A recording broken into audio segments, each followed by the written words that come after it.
Alright, 6.1 maxima and minima. If we want to convert the standard form of a quadratic relation to the vertex form, we need to complete the square. Now what's important here is when I ask to complete the square, it means that we want to convert directly from standard form to vertex form without having to do any other manipulations or calculations. Up until now, we had to do other things to be able to get there, or it had to be in a different form.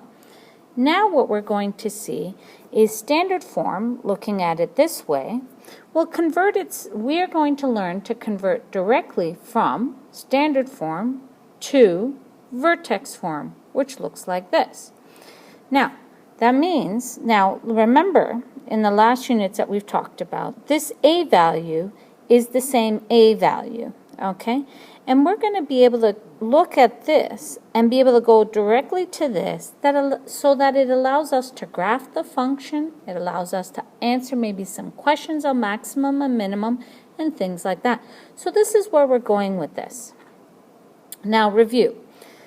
You're asked to factor the following, okay? So we have to review some concepts of factoring before we can continue on. For example, x squared plus 6x plus 9, x squared plus 10x plus 25, and x squared minus 4x plus 4. I want you to factor these three. So go ahead, stop the video now, and practice. Okay, we're back. You should have seen that each one of these factors to a special type of binomial product. And that is, the special type is that each of these are perfect squares. What you're to find out now is, since these are all perfect squares, and they start off as perfect square trinomials, the question is, what relationship does the green numbers and the red numbers have to do with these blue numbers? And we'll circle those and call them black. And here is the special relationship in a basic form. The m value, this is this number, these numbers are squares of these numbers. So the 3 squared, 5 squared, negative 2 squared are all these numbers circled in red. This number over here is a special relationship. It is always double the m value that's over here. So if we were to say m is the numbers circled in black, so there's our m over here, this m, we can find the last number by squaring it and the middle number by doubling it. And we talked about this in the last unit when we wanted to expand perfect squares. When we were expanding them, we had a special expansion rule for that. And if you remember what that rule is, that does apply for all of these values that we have going on here. So again, the number in black is squared to give the constant number, the c value, and the number in black is doubled to give you the green number. That's the b value. So the b value is doubled, and the c value is squared to give you the number that's in here. And remember that in vertex form, that's actually our h value. Interesting. Let's move forwards. So example number 1. Find the missing part c such that when you factor it, it becomes a perfect square. So here are our values here. So you're to find the c value that works. Okay? Now that you see this, let's look and find out what is the c value that will make it a perfect square. Remember in the last example, this b value had a special relationship with the c value as well. So if we need to go back for a second, just to go back, and we'll come back to this in a minute, this number was the square of the number that was doubled here. So if I know this number and I divide by 2 and square that, I will get this number. Interesting. So let's move forwards. So what did I just say? Take 8 divided by 2 and square it, and that will give us 16. All right, so 8 divided by 2 and square will give us that last number. Do it again for the second one. Try it by yourself. Okay, you should have gotten x squared minus 6x plus 9. And the last one, you're going to take negative 16 divided by 2 and square it, and that will give you x squared minus 16x plus 64. So what we've done now is calculated the c value that we need. Remember this for a little bit later on. Next, let's look at another example. What happens if I ask you to find the b value, so the perfect square? What number in a perfect square would the b value be? This has to be, remember, a perfect square. So it can't be just any b value, but it has to be specifically the perfect square value. What number would that be? Now remember, c has a relationship with b. B had a relationship with C, and C also has a relationship with B. So this is the square of the number that got doubled to give you the B value. What number squared gives you 36? Well, hopefully you're thinking 6. Well, to get the B value, we double that 6. And we get x squared plus 12x plus 36. That's right. 6 times 2 gives you 12, and that's your b value. All right, the next one. What if this is, square of this is 9? 9 times 2 is 18, but we want minus 18 for this example. Okay, so we have x squared minus 18x plus 81. So sometimes there could be a plus, sometimes there could be a minus. It depends on what the question is asking. All right, now, completing the square, what we have to do is to be able to follow certain instructions. Okay, and this is going to be example number 3. We're going to complete the square for each of the following, and each page will have a new process. So the equation is this: y equals 2x squared plus 4x minus 5.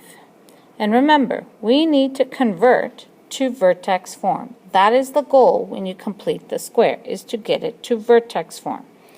So, step by step, this is the process. You notice that the a value up here in the basic equation, the a value, okay, is removed from everything that involves x. So that's the same thing we do here. Remove the 2 from anything that involves x. So take out the 2 from anything that involves x. This minus 5 doesn't have an x, so we leave him outside. So it becomes 2x squared plus 2x. All right, we move the 2, and then the next step is to subtract 5. So we're taking the 2 out, and now we have x squared plus 2x, and then the minus 5 just stays outside. So the way I relate this to is like the idea that the x's are having a party and the minus 5 is not allowed because he's a constant bore. So we only allow the variables to have, it's a variable party. So the variable party, we take the jacket off, which is the a value is like a jacket that you take off, so that we're just left with just what is important. From that, what we then do is do the following. We're going to create that perfect square. So we start with the same thing, all right, and that's the same part. And then what we're going to do is invite 2 people to the party, twins. One twin will be a positive and one twin will be a negative. Now you're wondering, who gets invited to the party? Well, it is that C value that we just did an example earlier, talking about how to find the C value. Well, we need to find the C. This is the B, we need to find the C. We find the C by taking this number, 2, dividing by 2, and squaring it, just like we did before. What is 2 divided by 2 and squared? Is plus 1. We also have to subtract 1 because you can't just randomly add numbers and make the equations equal from line to line. So whatever we add, we just subtract, so that this line, this whole line here, is equal to this line right here. So they are equal to each other. All 3 of these lines are equal to each other. So the idea is we create 1 and we take it away. How do we create that 1? Don't forget, is a C value. You take the B, divide it by 2, and square it to give you that number. Now, the problem is in this party, we want the perfect square. To have a perfect square, this negative 1 is not happy. We want to pull this negative 1 out. It comes out at all times. So you have 2x squared plus 2x plus 1. So only the perfect square is allowed. And the one that is negative, we kick him out of the party because he's negative. He's not very happy. Doesn't really make the party better. So we're going to take him out, this minus 1, and we're going to give him back the 2. Okay, so the bracket that was here, as soon as you take him out, there was a reason there was a bracket, and that would be because of the 2. So we're going to multiply that negative 1 times 2 and minus 5. Ultimately, what we're doing is we're creating that perfect square. So up here at the top, you'll see that it has x minus 5 squared plus k. And we want to create that x minus h squared. So we want to create that perfect square inside here. That perfect square, when you factor this inside here, when we factor it, what two numbers multiply to give you 1, that add to give you 2, that would be 1 and 1. So you have x plus 1 all squared. So again, this line would expand to give you this. All right, and this minus 7 just comes from simplifying the outside. So that's where the minus 7 came from. But here, this is the important part. You factor this trinomial, and that will give you x plus 1 all squared. Because remember, we're creating a perfect square. And what we've done, lo and behold, we've converted from standard form all the way to vertex form down here.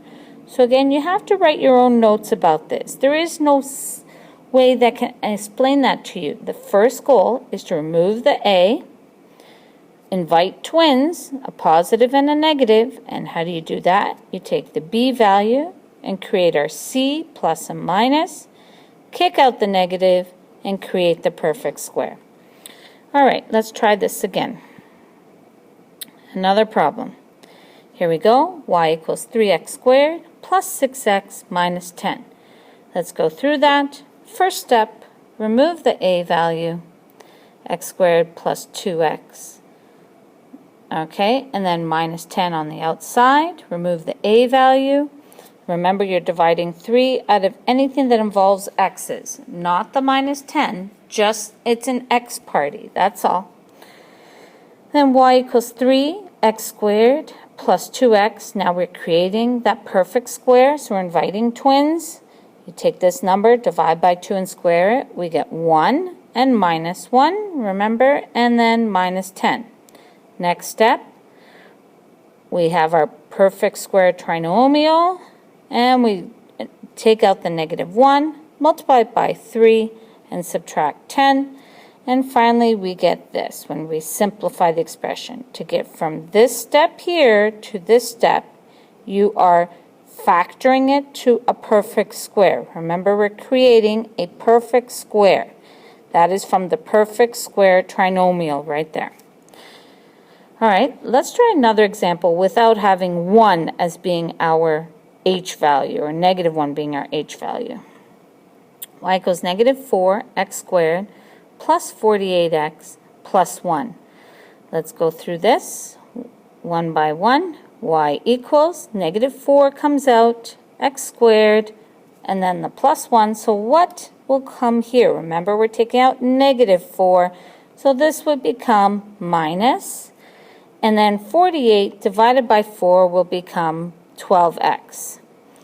All right, next step. So we've now done that. Now we're going to take this number, divide it by 2, and square it, and it's the twins. So negative 4x squared minus 12x plus 36 minus 36, and then the plus 1.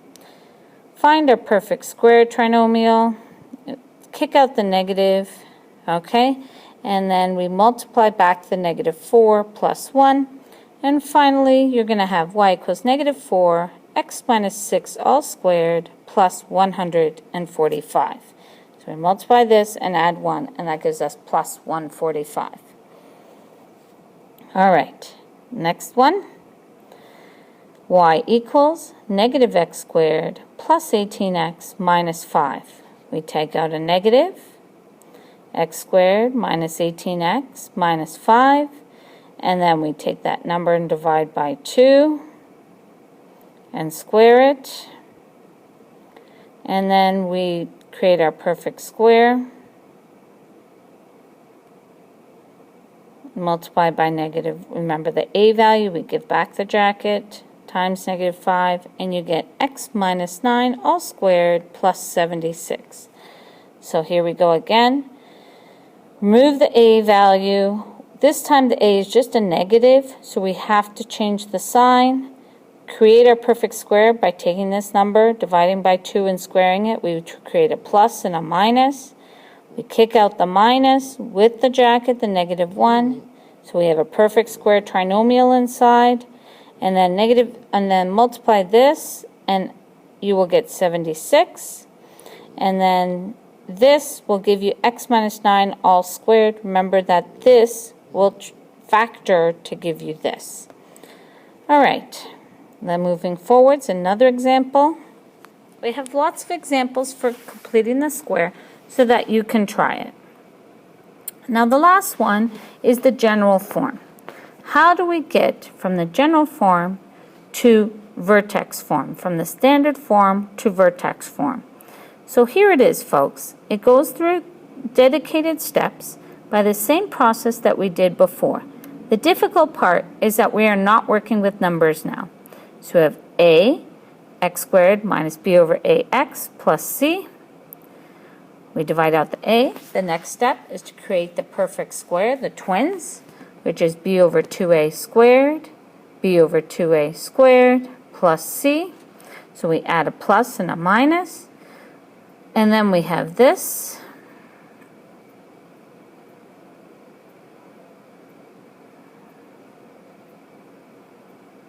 And finally, our last step is going to look like this. X minus b over 2a minus b squared over 4a plus c.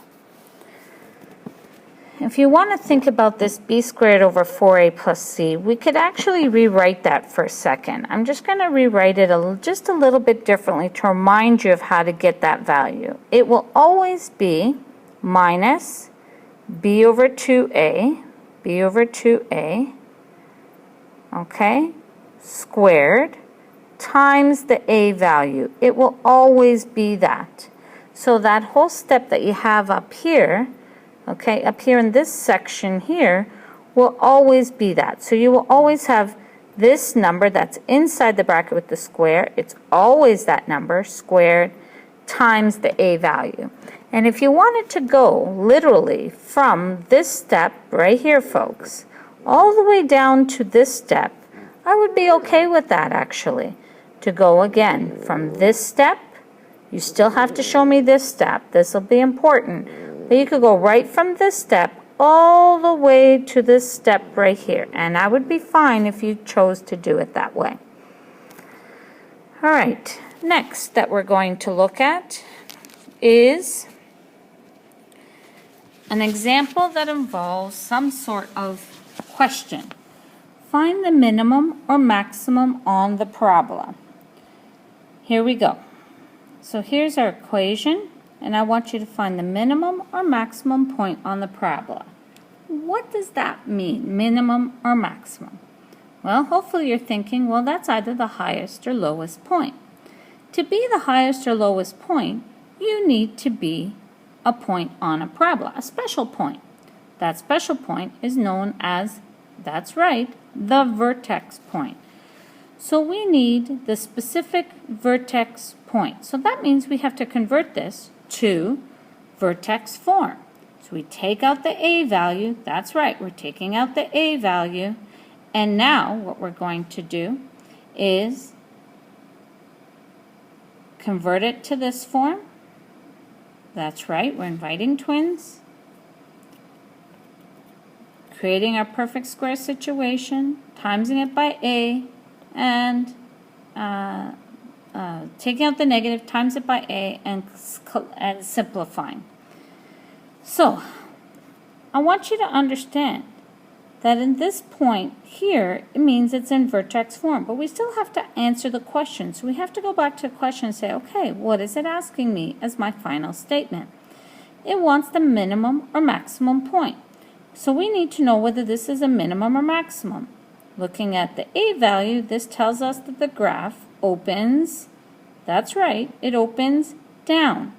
So that means that we're going to be looking at a parabola, and I'm just going to quickly sketch one that looks like that. It has to open down. That means our point, our vertex point, is our maximum.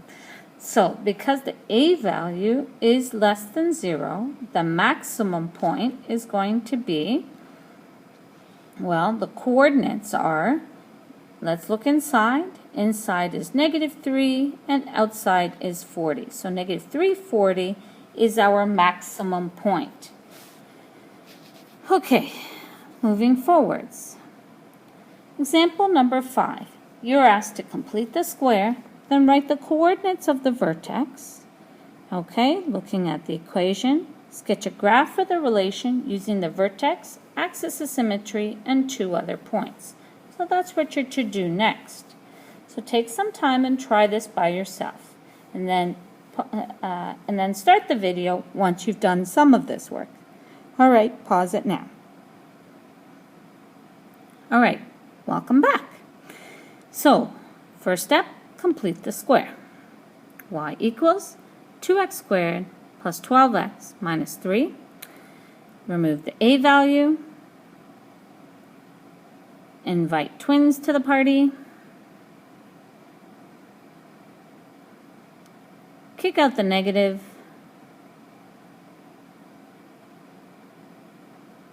And take the perfect square trinomial and factor it to give you the perfect square. So, when a question says graph, I don't just want you to graph the vertex and just find 2 other points. That's not good enough. Even though it says that in the question, what's going to happen is in grade 11 or the next year, you need to be able to graph by transformations. It's something we've already done before. It is not new. You still need to graph by transformations. The only way you can do that is by actually looking at the vertex form of a parabola. The transformation graph, guys, is like the mapping diagrams that we did before. So what happens here is that the original x and y of a regular parabola, y equals x squared, okay, will have set coordinates. And what we're going to do is move these coordinates and change the factor of them, okay, to be able to get new values. That means we're going to take the x values and subtract 3.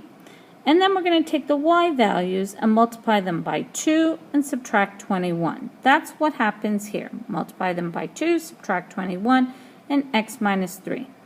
Inside here, see these numbers? These numbers are always opposite of what you see here. That is true all the time. We've already covered that in a previous unit. This here comes from the outside numbers. That means it got vertically stretched by a factor of 2 and it moved down 21. So that always affects the y value. It affects the vertical components, which is the y value. So we're going to take the coordinates as such of our basic parabola. So -2, -1, 0, 1, and 2, and 4, 1, 0, 1, 4. So these are our basics. So -2 squared is 4, -1 squared is 1, 0 squared is 0, 1 squared is 1, 2 squared is 4. We're always going to see this. Now what we're going to do is apply all of these x's to this part and move them all left 3. So to the minus 3 from all the x values. And what we're going to get is negative 5 and negative 13. Where did the negative 13 come from? Well, that is the application of the y value. 2 times 4 is 8. Minus 21 is negative 13. Negative 4, negative 19. Negative 3, negative 21. Negative 2, negative 19. And negative 1, negative 13. This number here, don't forget, will always be the vertex, because 0, 0 is the original vertex at the origin, and then we move it, and this will be the new move. And that should always, and will always, match the vertex found in vertex form. Now what you would be expected to do is to be able to graph this. So keeping in mind some information, and you can do this by yourself, folks. I'm not worried about you being able to graph, because we've already done this. But don't forget, look at the x-axis. It is all negative. So I would expect that the y-axis is drawn right to the side of the question. And then notice all the y values are also negative. So again, you would also have your x-axis way at the top. So you definitely would draw something where the x-axis is way at the top and the y-axis is farthest to the to the right. So farthest to the right and farthest to the top, and that's where you would draw it. All right, folks, and you have to make sure that the graph opens upwards. All right, moving forwards. Example number 6. A toy rocket is shot up from the ground. Its pathway is represented by the following, where h is the height and t is the time in seconds. And here's the equation. Part A asks, what is the height of the rocket at 2 seconds? Part B asks, what is the maximum height? Read this question over and try this yourselves. Stop the video now. Okay, we're back. A toy rocket is shot up from the ground. So we need to know what height the rocket is at 2 seconds.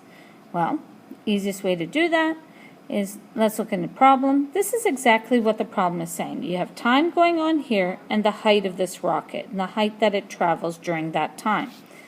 So we sub t equals 2 into the formula, and we find out that our h value is actually equal to a number that looks like this. Here we go, calculations without a calculator.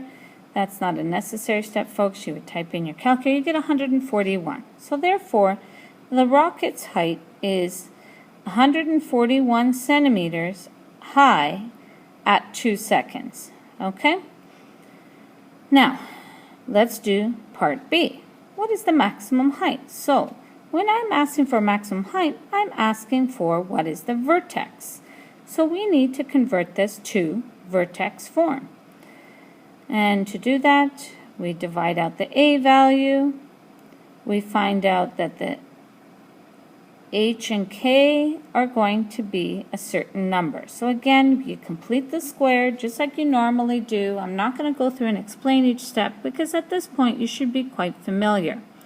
And the idea is that you should have gotten all of these answers already. And you will get these numbers. What does that mean? Well, at 8 seconds, the rocket reaches a maximum height of 321 centimeters. Okay, finally, example 7. A store sells 90 jackets in a season for $200 each. Each $10 decrease in the price would result in 5 more jackets being sold. The store needs to make $17,600 for the season. What should the price of the jacket be to maximize profit? How many jackets should they sell? Now, sometimes you're asked to maximize revenue, but in this question, you're asked to maximize the profit. So, profit is going to equal revenue minus the cost. And that makes sense because in a business, you always have a revenue and you have to subtract the costs in order to have some sort of profit. Revenue is money coming in, cost is money going out for product that you have in your store.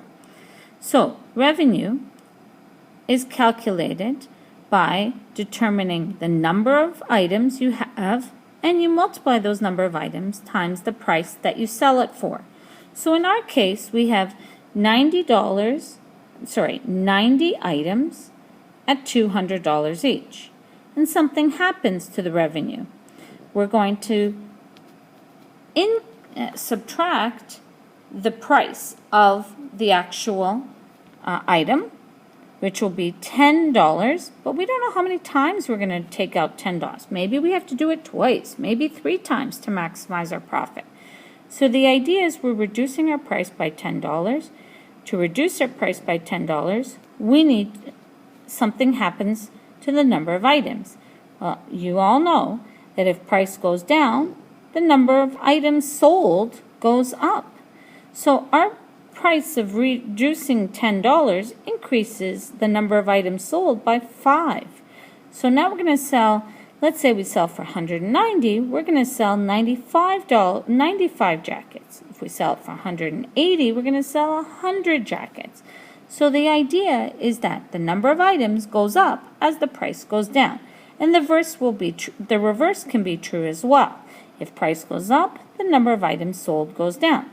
Now, cost. Cost is a fixed cost here. It says that the company must make $17,600 for the season. So that is to pay the employees, the gas, the rent of the building, who knows what it could be. But the idea is these jackets, you can have a profit, but the profit has to be after $17,600 of expenses is paid.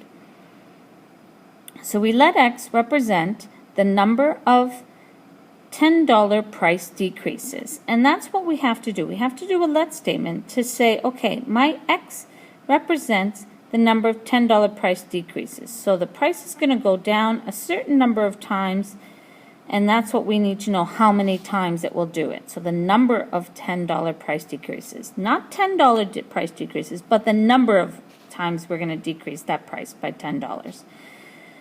So when we have the profit, we need to maximize the profit, which means we need to find the vertex. That's different than if I said a certain number of profit we have to make. Here, we need to maximize it, so we need to find the vertex. Expand the question, just as it's doing here on the screen for you.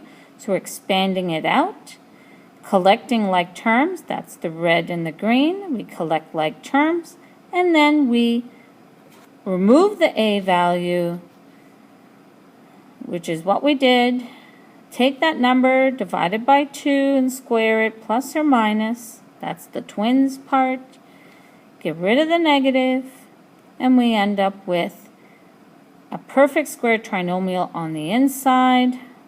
Get rid of the negative times the A value, and we find out that our vertex form is going to be negative 50, x minus 1 squared plus 450. What does this vertex mean? Well, this vertex is going to be 150. 1 is the x. 450 is the p. That's your profit. So what's happening here is we need 1x and 450p. Let's go back and find out what that means. Up here, x represents the number of price decreases. So there has to be one price decrease. So one price decrease means that our price of this item is going to be $190. How many items are we going to sell? Well, since there's one price decrease, there's one number increase, number of item increase. So we're going to go from 90 to 95 items.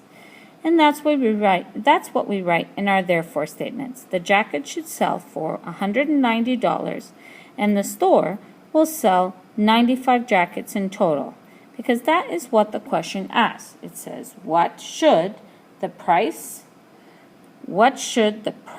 of the jacket be to maximize profit, and how many jackets should they sell? So we've answered that question here. All right, folks, that's the end of this video talking about how to complete the square. Take care and have a numerical day. Bye for now.